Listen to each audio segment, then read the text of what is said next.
नमस्कार प्रिय मित्रों, जन्म कुंडली फलादेश में आज एक बहुत ही यूनिक टॉपिक लेकर के आया हूँ। बहुत ही गुप्त रहस्य का ये विषय है। जन्मांक चक्र में जब भी आप फलादेश करते हैं अथवा फलादेश सुनते हैं तो चंद्रमा शुक्र से किस भाव में बैठा है, यह बड़ा बेहद खास कार्यक्रम होगा।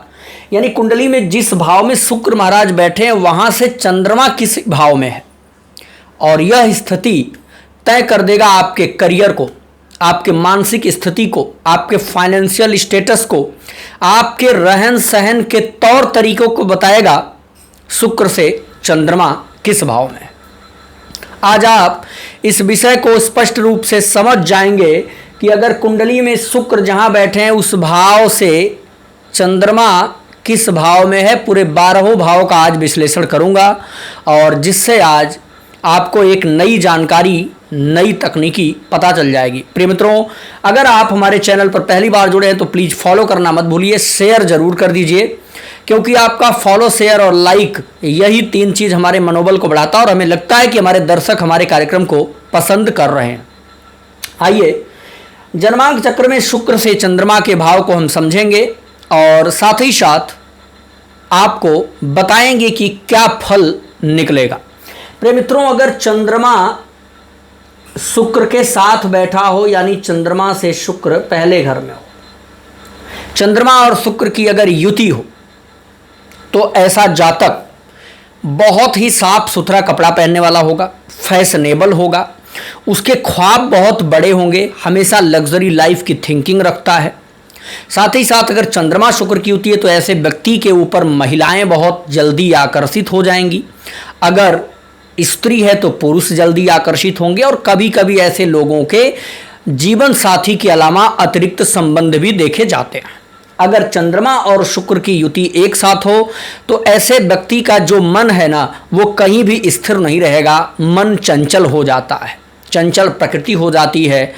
चाहे कितना भी पैसा आ जाए संतोष नहीं होगा, कितनी भी बड़ी सुविधा मिल जाए संतोष नहीं होगा। अर्थात ऐसे लोग हमेशा इच्छा के वशीभूत हो जाते हैं।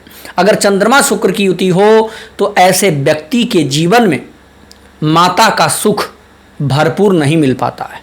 चंद्रमा शुक्र की युति हो तो ऐसे परिस्थिति में जातक के परिवार में 2 विवाह किसी खास व्यक्ति के हों, ऐसा भी योग बनता है। अगर चंद्रमा शुक्र की युति है तो ऐसा व्यक्ति दिखने में अट्रैक्टिव होगा, शांत स्वभाव होगा, लेकिन समाज जितना गेस कर पाए उससे अलग चरित्र का हो सकता है। अगर चंद्रमा और शुक्र, यानी शुक्र से चंद्रमा अगर दूसरे घर में बैठा हो, शुक्र से चंद्रमा दूसरे घर में हो तो ऐसे व्यक्ति का फेस बड़ा अट्रैक्टिव होगा। ऐसे व्यक्ति का जो धन है, फाइनेंस है, वो सुविधाओं पर बहुत ज़्यादा खर्च होगी। बहुत बड़ा मकान, रहने वाला कम लोग हैं लेकिन मकान बड़ा होगा। चलना अकेले है लेकिन गाड़ी बड़ी होगी। सुख सुविधाएं बहुत बड़े लेवल की होंगी। इन्वेस्टमेंट हमेशा सुख सुविधा पे होगा। बढ़िया पहनना, खाना, अप टू डेट रहना, फेस बहुत अट्रैक्टिव हो जाना। पड़ोसी, आपके आसपास का जो कल्चर होगा वो हाई लेवल का होगा। आपके इर्द गिर्द जो लोग रहेंगे वो बड़े लेवल के लोग रह सकते हैं। ऐसा भी हो सकता है कुछ गाने बजाने, नृत्य करने वाले, शूटिंग करने वाले, फिल्म इंडस्ट्री से जुड़े हुए लोग आपके आसपास हों, या ब्यूटी पार्लर वगैरह आपके आसपास चलता हो, ऐसा योग बन जाएगा। वहीं दूसरे भाव में अगर चंद्रमा महाराज बैठे हैं तो ऐसे व्यक्ति का जो मन है वो हमेशा धन पे लगा रहेगा। कितना पैसा बढ़ जाए, कितना व्यापार बढ़ा लें, नौकरी है, पैसा खाने पीने के लिए अच्छा मिल रहा है, फिर भी एक धन के लिए प्यास लगी रहेगी। अगर शुक्र से चंद्रमा तीसरे भाव में है तो ऐसा जातक अपने भाई से ज़्यादा सपोर्ट बहन से पाता है। वहीं ससुराल पक्ष मजबूत मिलता है, पराक्रमी होता है, साहसी होता है। शुक्र से चंद्रमा अगर तीसरे भाव में है तो ऐसे कंडीशन में अंदर से थोड़ा भय बना रहता है, मानसिक रूप से तनाव महसूस करेंगे। अगर शुक्र से चंद्रमा चौथे भाव में है तो ऐसे व्यक्ति का दिमाग हमेशा ज़मीन खरीदने में रहेगा, गाड़ी बदलने में रहेगा, माता के स्वास्थ्य की तरफ हमेशा दिमाग लगा रहेगा, सुख सुविधाओं को बढ़ाने का प्रयास करेगा ऐसा व्यक्ति। वहीं अगर शुक्र से चंद्रमा चौथे घर में बैठा हुआ है तो ऐसे जातक को जल्दी घबराहट होगी, झूठा आरोप, झूठा ब्लेम लग जाए, ऐसा भी योग बनता है। और ऐसे लोग कोई नशा वगैरह जरूर कर सकते हैं। अगर शुक्र से चंद्रमा 5वें घर में बैठा है तो पहली संतान पुत्री हो, इसका योग बनता है ज़्यादातर। पुत्र भी अगर होगा तो स्त्रियों के अधिक गुण आएंगे पुत्र के अंदर। एक जो भावना होती है ना पुरुष वाली, वो कम रहेगी। बहुत ही सॉफ्ट नेचर होगा पुत्र का। आपकी शिक्षा बाधित हो सकती है, उच्च शिक्षा के योग कम बनेंगे। और साथ ही साथ कम उम्र में आपको प्यार मोहब्बत में फंसना पड़ जाए, ऐसा भी योग बनता है। वहीं अगर पंचम भाव में है चंद्रमा शुक्र से 5वें स्थान में है तो ऐसा व्यक्ति किसी महिला के ऊपर धन खर्च करता है और पैसा डूब जाता है, ऐसा योग बनता है। वहीं अगर शुक्र से 6ठे भाव में चंद्रमा है तो ऐसा जातक अपने रोग, कर्ज और शत्रु, इन तीनों से परेशान होगा। और तीनों का कारण महिला हो सकती है। आपके पास कर्जा हो रहा है, इसका मतलब ये भी हो सकता है कि आपके घर की कोई महिला, आपकी पत्नी, आपकी माता, आपकी बहन या परिवार में आपकी पुत्री, इन लोगों के सुख सुविधा के लिए आपको कर्ज लेना पड़ जाए, इनकी व्यवस्था को मैनेज करने के लिए कर्ज लेना हो, ऐसा योग बन जाएगा। अगर आपको रोग देखें तो गुप्त रोग की संभावना अधिक बन जाएगी। शत्रु देखें तो महिलाएं ही आपकी शत्रु हो सकती हैं। अगर शुक्र से 7वें भाव में चंद्रमा है तो ससुराल पक्ष से सावधान रहने की आवश्यकता है। ससुराल पक्ष से धोखा मिलेगा। पत्नी का चरित्र अच्छा नहीं हो, ऐसा भी योग बन जाता है। 7वें भाव में अगर चंद्रमा आ जाए तो ऐसे व्यक्ति के जीवन में बार बार सुख सुविधा को लेकर के तनाव महसूस होगा। बार बार नया नया इन्वेस्टमेंट होगा और कर्ज होंगे। वहीं पेट के निचले हिस्से में दर्द की संभावना बनेगी। गैस इत्यादि की प्रॉब्लम बार बार हो सकती है।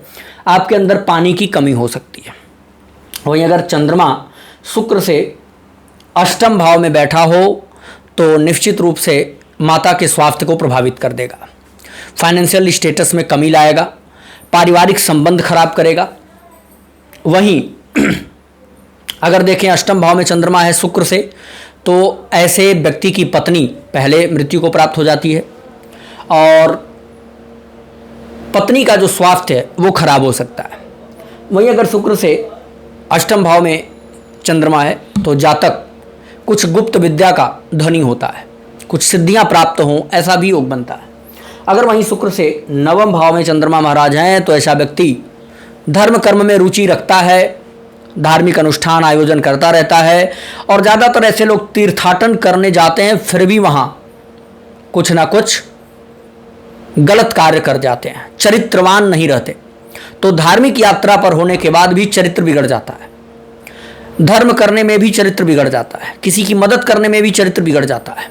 अर्थात आप समझ सकते हैं कि ऐसे लोग कहीं भी इन्वेस्टमेंट करते हैं तो इनका जो उद्देश्य होता है वो चारित्रिक दोष हो जाता है। अगर वहीं शुक्र से 10वें भाव में चंद्रमा है तो ऐसा व्यक्ति एक जगह स्थिर काम नहीं कर सकता है। बार बार नौकरी, बिजनेस, व्यापार, धन कमाने के तरीके को बदलता रहता है। ऐसे व्यक्ति के पास कई महिलाएं स्टाफ में हो सकती हैं, यानी काम, कोई कंपनी हो, फैक्ट्री हो, विद्यालय हो, हॉस्पिटल हो, बहुत सारी लेडीज़ आपके अंडर में वर्क करें, ऐसा योग बन जाता है। शुक्र से 10वें भाव में अगर चंद्रमा हो तो ऐसा व्यक्ति कपड़े का बड़ा व्यापारी हो सकता है, फैशन डिज़ाइनिंग का कार्य कर सकता है, फिल्म इंडस्ट्री में जुड़ा हुआ हो सकता है, इलेक्ट्रॉनिक का कारोबारी हो सकता है। इस प्रकार का योग बनेगा। अगर शुक्र से 11वें भाव में चंद्रमा है तो ऐसा व्यक्ति बड़े भाई से कम, भाभी से ज़्यादा लाभ प्राप्त कर सकता है। वहीं फाइनेंशियल स्टेटस अच्छा हो जाता है। महिलाएं सपोर्ट करेंगी। जीवन में एक से अधिक संबंध बनने के अधिकतर योग बन जाते हैं। शुक्र से अगर एकादश भाव में चंद्रमा हो तो ऐसे व्यक्ति की जो इच्छा है वो कभी मरती नहीं है। उम्र भले ही बढ़ जाए लेकिन हमेशा बचपना दिमाग में बना रहता है। अगर शुक्र से 12वें घर में चंद्रमा महाराज आ जाएं तो ऐसा व्यक्ति अपने खर्च से परेशान हो सकता है। बार बार शॉपिंग से परेशान हो जाएगा। वहीं इन्वेस्टमेंट जो होगा वो गलत जगह हो, इसके भी अधिक योग बनते हैं। विवाह विलंब से हो अथवा विवाह में काफ़ी देरी हो, ऐसा योग बन जाता है। शुक्र से 12वें घर में अगर चंद्रमा हो तो ऐसे व्यक्ति के माता का स्वास्थ्य हमेशा खराब रहता है। शुक्र से 12वें घर में चंद्रमा हो तो माँ का कोई छोटा बड़ा ऑपरेशन भी हो सकता है, खास करके आँखों में प्रॉब्लम दे सकता है। अगर शुक्र से 12वें घर में चंद्रमा है तो ऐसे व्यक्ति के जीवन में हमेशा स्त्री को लेकर के तनाव बना रहेगा, चाहे उसके स्वास्थ्य को लेकर के, उसके चरित्र को लेकर के, उसके वाणी को लेकर के, हमेशा आप डिप्रेशन में रहेंगे। तो ये रहा शुक्र से 12वें भाव में चंद्रमा का फल। आपको जानकारी अच्छी लगी हो तो शेयर, फॉलो, सब्सक्राइब ज़रूर करिएगा। फिर मिलेंगे आपसे अगले वीडियो में नई जानकारी के साथ। तब तक के लिए नमस्कार, जय श्री राम।